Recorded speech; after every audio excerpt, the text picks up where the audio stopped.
Hey Canucks fans, I want to talk about three things that are top of mind for me right now.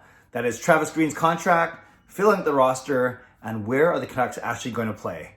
I'm Clay Emo, I'm at Canuck Clay on Twitter. I'm at Clayton Emo on Instagram. I'm the founder of the GLCPC, the Good Looking Canucks Positivity Club. This is my Canucks take, all in one take. It's Clay's Canucks commentary for Saturday, December the 19th. This is where you get Canucks insight that's positive and timely.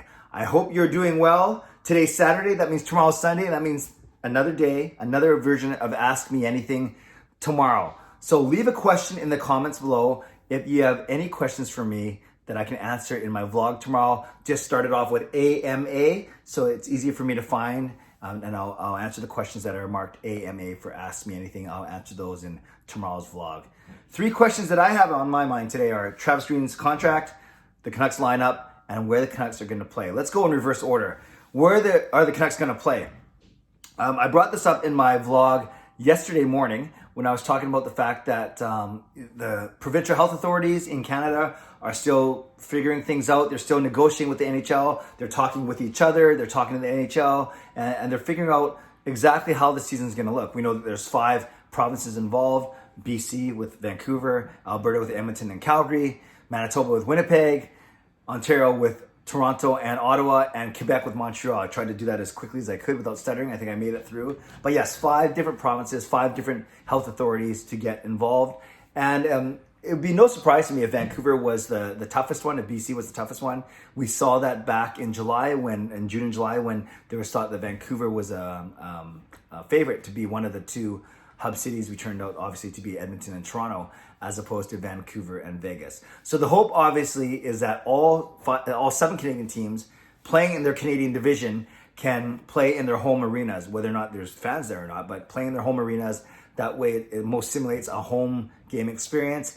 The travel is more traditional, it makes sense, and you're not uprooting your team and going somewhere else.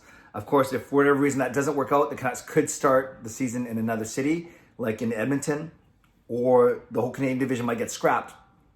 And actually, the Canadian division will stay together if they move all 7 teams into one hub city, i.e. Edmonton or Toronto, or the Canadian division might get scrapped if they move all 7 Canadian teams into the States, either to play in regional hubs or to play in other cities that would be able to host teams. And I talked about that in my vlog from yesterday, but I think that's going to be top of mind for me over the next couple of weeks as we hear more news from the NHL and and the provincial health authorities. So number 1, where will the Canucks ultimately play, or at least start off this season? Hopefully it is here in Vancouver at Rogers Arena.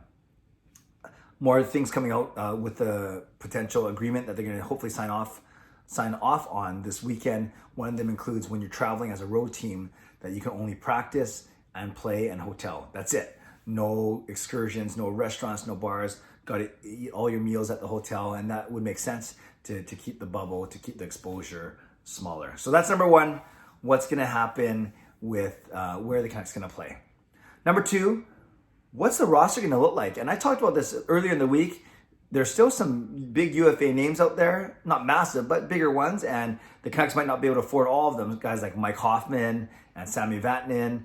But I did talk about Travis Hamonic, and I did talk about Eric Holla. I actually talked about Anthony Duclair too, but we know that he signed for a year in Florida, a nice tidy $1.7 million deal. But for the Vancouver Canucks, we've talked about this before. What's your priority? Is it to beef up your blue line? If you don't like the way it falls off after Hughes and Edler on the left and Schmidt and Myers on the right, then you're looking at some combination of Jordy Ben and one of 4 young guys, Chatfield, Rafferty, Rathbone, or Juolevi. Maybe Juolevi as the inside track. And I say Jordy Ben because Jordy Ben can play on both sides, right? He played on the left side when he was playing alongside Troy Stecher, or he played on the right side when he was playing alongside Oscar Fantenberg. So I think if the Canucks don't do anything on the blue line, whoever of those 4 young defensemen make it, they're going to put Jordy Ben on the other side. That's my guess, but it still leaves for a very thin blue line, especially if there's an injury. So is that why you want to pursue a guy like Travis Hamonic? Up front, I talked about Eric Holla can beef up your top 6, play on the second line alongside Horvat and Tanner Pearson. I talked about Sven Berchi. Maybe he's kind of become the forgotten man. And there's a couple other options you can look at. But in essence, there's going to be crowded again in the bottom 6. And will the Canucks need to feel they have to make an upgrade in their in their top six, in their wingers especially. And then don't forget, there's this 4 to 6 man taxi squad. There's a salary cap implications, a lot of things that we can unpack over the next couple of weeks. But that's the second thing is do you think the Canucks should beef up their roster? And do you think the priority should be a defenseman or a forward? And also interesting to keep a note, keep it the back of your mind that Michael Furlan and his $3.5 million salary cap hit. If he goes on LTIR, then the Canucks have that money to spend. Finally, I want to talk about Travis Green's contract or lack thereof. This is an interesting story. And the longer it goes on, the more it's going to become a story and more people are going to talk about it. We know that Travis Green's contract ends on June 30th or whenever the season ends, if it gets pushed back a little bit. But his contract ends after the season. We know that Jim Benning is saying the right things, that he wants Green back, but there's simply no money right now. They want to figure out this return to play plan first so they have a better idea of financials, although I'm sure they have a pretty good idea already. Travis Green wants to be here. He loves working with the young players especially, and the team, especially the young players. They really like working with Travis Green. I would also say the veterans have a good respect for Travis Green, and the fans love him. He did a lot of good things, especially in leading us to one game away from the conference finals back in September.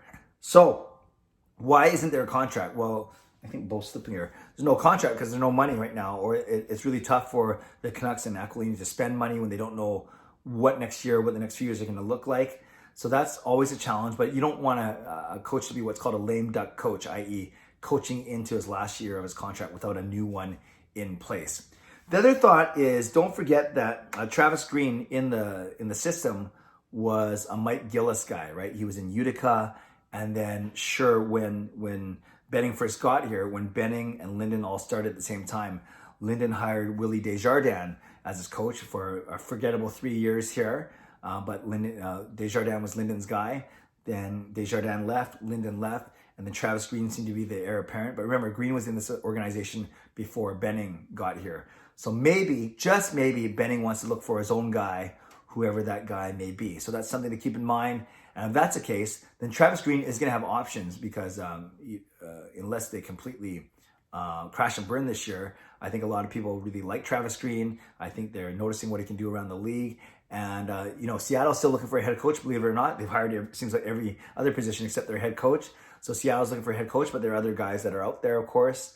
And so that's going to be fascinating. But you can imagine, or you can anticipate that Travis Green story with his last year of his contract. Unless something happens soon, that's going to be a big talking point at every game, every press conference, especially once the team starts traveling and they're going into other arenas and other markets. So Canucks fans, 3 stories for you right there. Would love to get your comments on all 3 of them. Where do you think the Canucks will start their season playing? What do you think they're going to do with their roster? Any more changes? And do you think a deal with Travis Green gets done? Leave a comment below. I love to read, react, and reply as always.